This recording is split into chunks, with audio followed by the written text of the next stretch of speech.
Welcome back to Prison Architect, everybody. Hey guys. Welcome back to the Burt Reynolds Memorial Prison. Yeah. It's going to make me sad again. This last time we left off, we were examining Kitch. We were, and his mighty fine new digs that we've given him. He's got his computer to watch his internet porn. Yep. He's got a pool table so that he can play with his friends. If anybody happens to stop by, I mean, I guess the guard is going to be the main visitor he's got. My friend the guard, I call him Gary the guard. It's better than nothing though, isn't it? I think he's on he's on permanent lockdown, which is good. The prisoner's looking a bit of a state. Let's be honest. Yeah, we could do some cleaning. The janitors, something. They're not doing their finest work, and we've got all of this space to put down new cells. So today I'm going to put down some new cells. Cool. What are you planning to do? I'm planning to make I think I'm going to make some kennels and some dog guards. And stuff I see. You've put patrols on. You've put down a little block so that I can see where you were planning to do some shit. Okay, that's absolutely fine. You started cherry picking prisoners, haven't you? I have. Okay. Who have you grabbed so far? I can see one. Grant.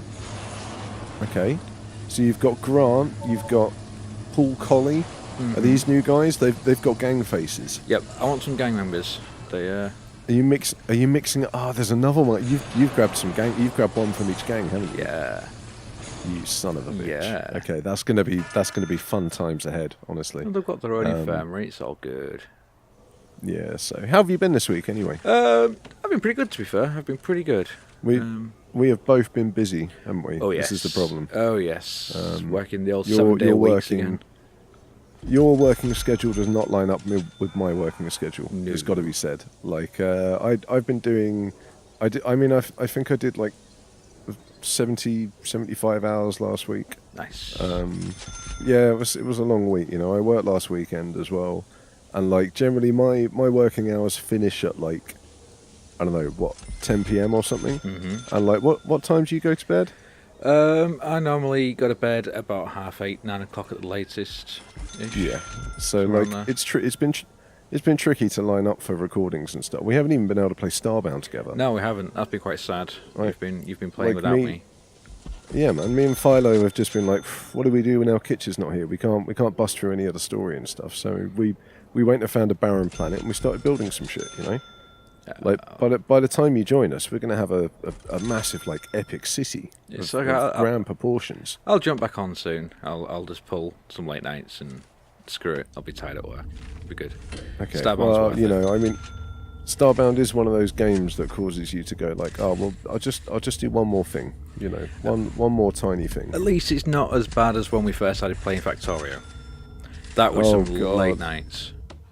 Oh my god, I don't even remember those late nights. Those were the kinds of late nights where you go to work the next day thinking, did I actually go to bed last night? Yep. Or did I can't remember being in bed, so maybe I didn't actually go to bed. Yeah, there was some there was some good times. I have added a huge amount of new cells at the top, by the way, so we're going to have a massive influx of prisoners coming in. And like hopefully we're going to get lots and lots of new gang members. I don't know if it's possible for them to like convert other prisoners. I'm sure they can, but I don't know if there's any. That would be an interesting mechanic. If they get the face tattoos, So you've been busy with work though. Have you been keeping up with gaming news this week? I've been seeing bits and pieces in my free time. Did you see the big news about Fortnite? The big news, the crossplay. Yeah, man, crossplay. So okay, fine. I'll admit I don't play Fortnite. No. You don't play Fortnite, I used to play a bit of Fortnite with Philo, but that was the save the world mode, not the not the battle royale mode. Like we like the co-op kind of shooting stuff and leveling up people and all the rest of that kind of crap. Yeah, that was I enjoyed playing that, and that's when I thought Fortnite is a pretty cool game. I like this game, and then the battle royale came out, and I just don't want anything to do with that anymore. Yeah, it's. I mean, I'm not too into the battle royale thing. Like I quite like my games to be more co-op experiences. That's why this is currently my jam. You know, so I just installed some walls for your corridor and stuff because putting down the foundations had basically destroyed everything. So, Sweet. Which is fine. Like, you know, you can't help that. There's nothing you can do, unfortunately. So, but yeah, the reason crossplay is such a big deal, right, is because this is the first time that Sony have gone, yeah, this is something actually that we've been trying to achieve, and, you know, like, actually managed to do it.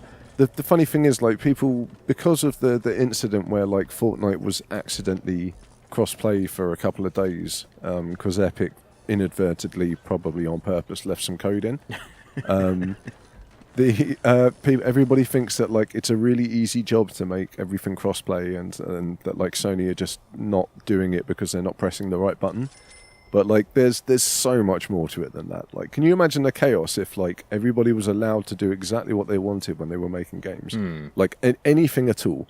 There was no rules, there was no guidelines. Like, they could make up their own, you know, methods for doing things and ignore, like, it would be kind of chaotic, if you know what I mean. We'd be thrown back like a decade in gaming.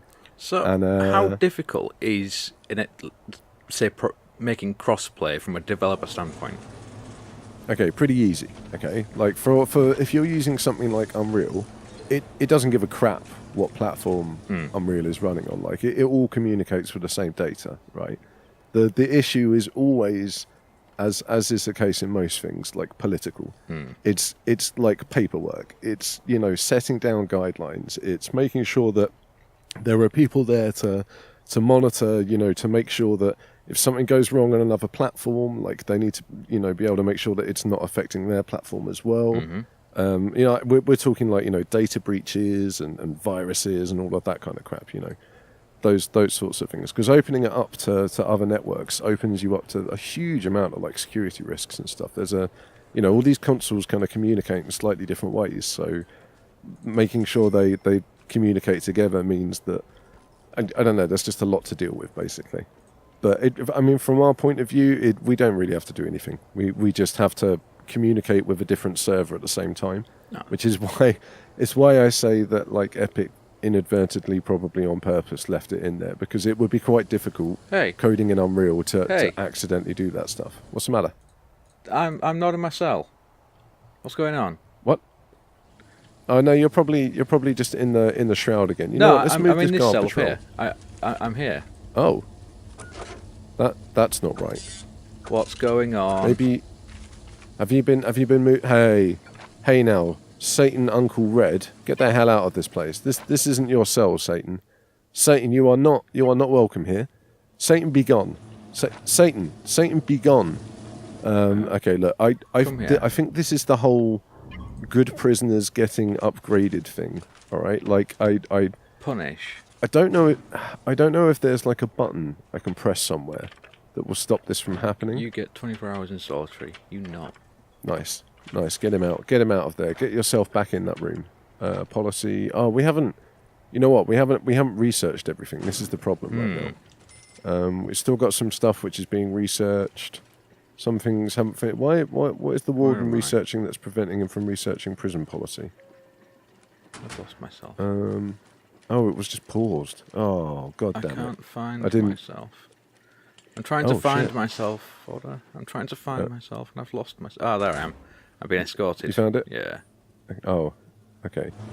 I mean, oh man, your protective custody is filling up nicely. Yeah, it's getting there. I'll be honest. There's some good people in there. So, but yeah. Anyway, crossplay. Crossplay is very cool. I'm looking forward to being able to play lots of games in the future. We just have to wait and see how long it's going to take. So, yeah. But I mean, you know, it does. There's been a lot of. Go on. I was going to say, it does make me wonder though, with certain games, if they're having the crossplay, but they have it like, well, I say 3-platform crossplay. We've got the PlayStation, Xbox, and you've got the PC as well. Of just people having the unfair advantage, saying, well, in certain like the FPS games, of having a mouse and keyboard over controllers. Would that if certain people are going to have an unfair advantage if it's full crossplay? Well, as far as I'm aware, like, most developers will probably enable, and I believe a lot of them do, and this is why you need rules. Like, if Sony were like, okay, you can do crossplay, but you have to allow people to turn off the crossplay if they want to. Yeah. That tends to be an option in games, and the only reason that every developer ends up implementing it is because the publishers instigate it as a mandatory thing that games have to, if they do crossplay, they have to do this as well. So, and that's where the political stuff comes in. Okay, that's why everything takes so freaking long in these massive companies. But yeah, I mean, speaking of Sony though, we talked about it before. PlayStation Mini. Oh yes. Yeah, PlayStation. Oh, dude. Yeah, it's just so looking forward to it. That is because I've always been a PlayStation child. For my younger years, it's like I had a SNES and I had an Atari 2600. My first console that I really loved was the PlayStation. It transcended my N64 that I had. It was just my PlayStation. It was just that passion. So yeah, I'm quite looking forward to rekindling a bit of that. We didn't last time we talked about it. We kind of started to speculate over what might be on it, and then I think we got a bit off topic. Well, like I don't know. It's there's a lot of games I'd like to see on it. Yeah. But I don't know how many games they'd actually be able to do. Like there's some games, things like Metal Gear, that would be really cool to do. Yes. But I don't know if Konami would be willing to grant them the license. I don't know. You'd have to wait and see. Oh shit! You know what's going to happen here? It's going to destroy the wall on these solitary cells. Ooh. I'm going to have to... Let me just put this back in. Yeah, a nice one I think would be good for the little classic PlayStation would be Abe's Odyssey. Yeah, that's a really good shout, actually. Abe's Odyssey was such a good game. Like, I remember they bought it out on PSN, like on the PS3. Yeah. And I remember playing the shit out of it when it came out on that, and just thinking, fuck me, this game is a lot more complicated than I remember it being. Like there's all these like secret rooms and like I thought I was reasonably good at rescuing them, and it turns out that I didn't even know like half of the places that you have to go to get stuff. Yep. Like there are like 6 of them in like the first room that you go in. You just have to jump down like this stupid grate. And like I never knew that. Honestly, I would never have found that either as a teen or as whatever age it was I was playing it. But it was fun kind of going off and being like, you know what, I want to know where they all are. Let's have a little look and see if I can find them. And realizing that, at no point in my childhood would I have ever have managed this on my own. So, but I got the chance to because PSN. Yep. Yeah. So it's silly little games like that. Even stuff like, I'll say like even Crash or Wipeout. Yeah, I mean Wipeout would be a good shout actually. Original Wipeout. You know what? That's a really good shout. I really wouldn't be surprised if that did pop up. I don't know about Crash though, because they re-released it, and putting it on something like that means, I guess maybe they want to get in on the people who are like, oh well, the remaster was cool, but I want to play the original. Like maybe that would be a thing that people would get into actually. There we go. I built a morgue and things didn't quite line up, so I put some filing cabinets down because what the fuck? What is going on? Jesus, dog. That's a lot of dogs. You're gonna. You can't even assign them patrol routes, can you? I'm gonna have to do that. I might be able to actually. I can deploy them in areas. Oh, can you? Yes. Okay, well you can just deploy them everywhere then, if you know what I mean. Just put them all over the place.